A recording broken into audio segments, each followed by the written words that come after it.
जय हिंद साथियों, कैसे हैं आप सभी लोग। आप सभी साथियों का बिजनेस कोचिंग इंस्टीट्यूट में स्वागत है। साथियों, आज का जो हमारा ये सेशन है, ये अपवर्तन के ही कुछ पार्ट हैं। जैसे द्रव में रखी वस्तु की आभासी गहराई, यानी जब हम वस्तु को किसी द्रव में देखते हैं तो अपनी वास्तविक स्थिति से कुछ उभरा हुआ दिखाई देता है। जैसे जब हम पौधों को बरसात के दिनों में देखते हैं, उनकी जड़ों को, तो वो ऐसा एहसास होता है कि वो थोड़ा उभरे हुए हैं। या फिर द्रव में हम जैसे पानी वगैरह में हम कोई सिक्का डाल देते हैं तो अपने वास्तविक स्थान से थोड़ा सा उभरा हुआ दिखाई देता है। उभरा हुआ दिखाई जो देता है उसी को हम आभासी गहराई कहते हैं।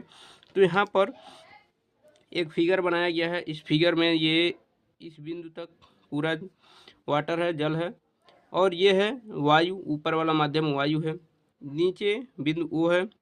और यहाँ से जब इसको देखा जाता है तो यहाँ से अपवर्तन के बाद उसका प्रतिबिंब यहाँ पर बनता है, जो प्रतिबिंब आई है। ये गहराई जो है एच है, और पूरी वास्तविक गहराई जो है कैपिटल एच है। अपवर्तनांक n है, आपतन कोण आई है, ये इसके बराबर होगा। ये अपवर्तन कोण है जो इसके बराबर होगा। अब यहाँ से अगर आपको आभासी गहराई निकालनी है तो आभासी गहराई का फार्मूला जो होगा, आभासी गहराई, आभासी गहराई जो होता है वो होता है वास्तविक गहराई, वास्तविक गहराई अपान अपवर्तनांक, अपवर्तनांक।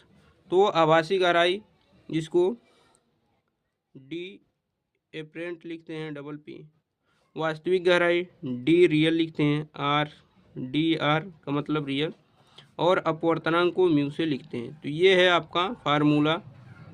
डी एपरेंट यानी आभासी गहराई बराबर क्या होता है, वास्तविक गहराई बटे अपवर्तनांक। लेकिन यहाँ पर अपवर्तनांक एन का यूज किया गया है, तो आप म्यू का भी यूज कर सकते हैं या फिर एन का भी यूज कर सकते हैं। ठीक है ना, इस बात का ध्यान रखिएगा। हम यहाँ पर म्यू ही बना देते हैं क्योंकि हमने फार्मूले में म्यू का यूज किया है। ठीक है ना, तो ये म्यू हो जाएगा।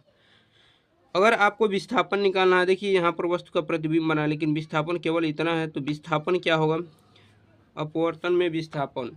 ठीक है ना, अपवर्तन के कारण वस्तु का विस्थापन, अपवर्तन के कारण वस्तु का विस्थापन,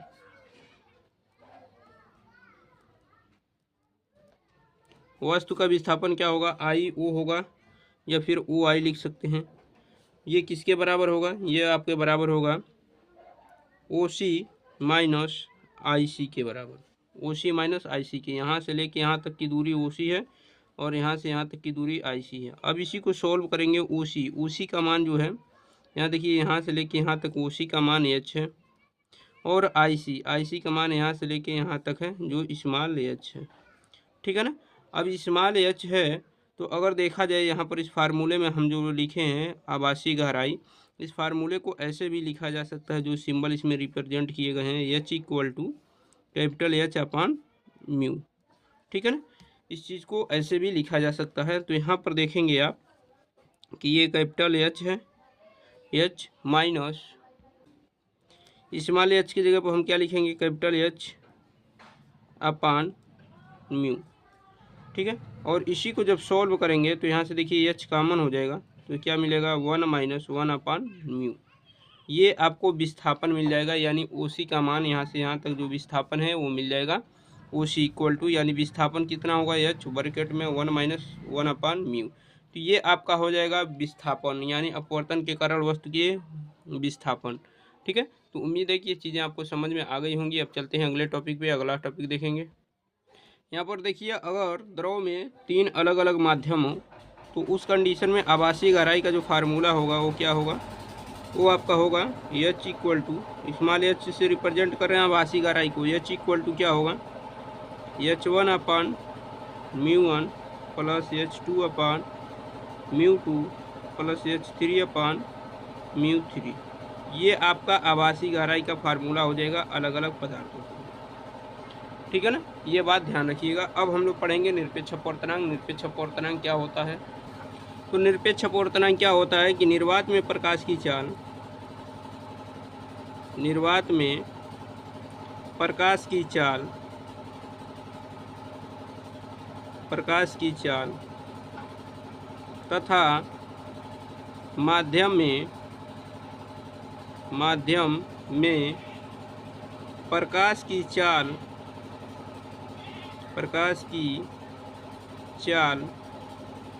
के अनुपात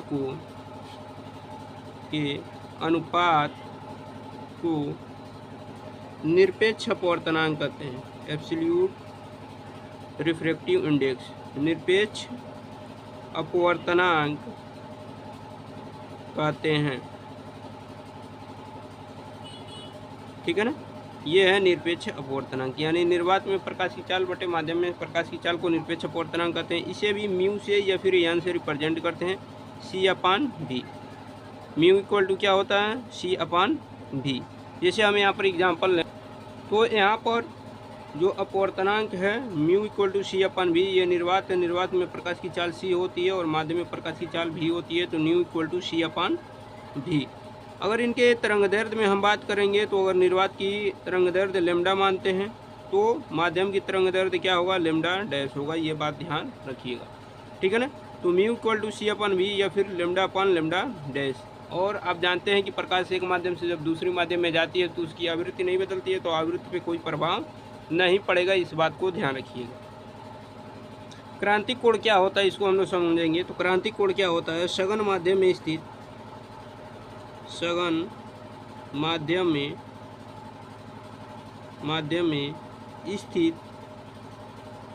स्थित वह आपतन कोण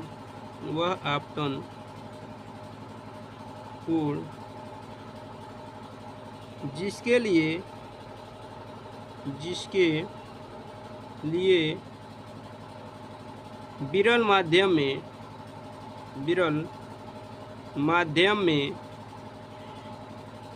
बना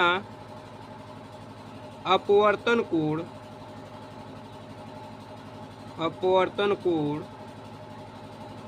90 डिग्री होता है उसे क्रांतिक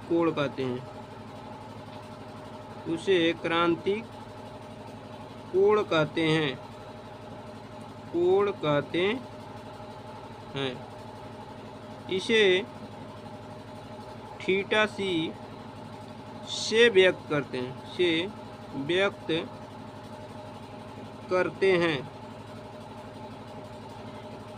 ठीक है ना, इसे थीटा सी से व्यक्त करते हैं, यानी सघन माध्यम में स्थित हुआ को आपतन कोण, ये सघन माध्यम में है। ठीक है ना, सघन, और यह है विरल, क्योंकि अविलंब से दूर विरल माध्यम में ही होगी। जब प्रकाश की किरण सघन माध्यम से विरल माध्यम में जाएगी तो ये सघन माध्यम है, ये विरल माध्यम है। तो कह रहा है कि सघन माध्यम में स्थित हुआ आपतन कोण जिसके लिए विरल माध्यम में बना अपवर्तन कोण का मान 90 अंश होता है उसे क्रांतिक कोण कहते हैं। ये सघन माध्यम है, इसमें से प्रकाश की किरणें जब विरल माध्यम में जाती हैं तो आप जानते हैं कि अविलंब से दूर हटती हैं, अविलंब से इतना दूर हटती हैं कि ये 90 अंश का कोण बनाती हैं अविलंब से। अपवर्तित किरणें क्या करती हैं, अविलंब से 90 डिग्री का कोण बनाती हैं। तो जितने एंगल पे वो 90 डिग्री का कोण बनाती हैं वह एंगल, वह आपतन कोण क्या कहलाता है, क्रांतिक कोण कहलाता है। यानी ये थीटा सी जो होगा वो क्रांतिक कोण कहलाएगा। अब वायु के सापेक्ष किसी माध्यम का जो अपवर्तनांक है ना, वायु के सापेक्ष माध्यम का, वायु के सापेक्ष माध्यम का अपवर्तनांक, माध्यम का अपवर्तनांक जो होता है म्यू होता है, और म्यू इक्वल टू होता है 1/sin थीटा सी। थीटा सी का मतलब क्रांतिक कोण।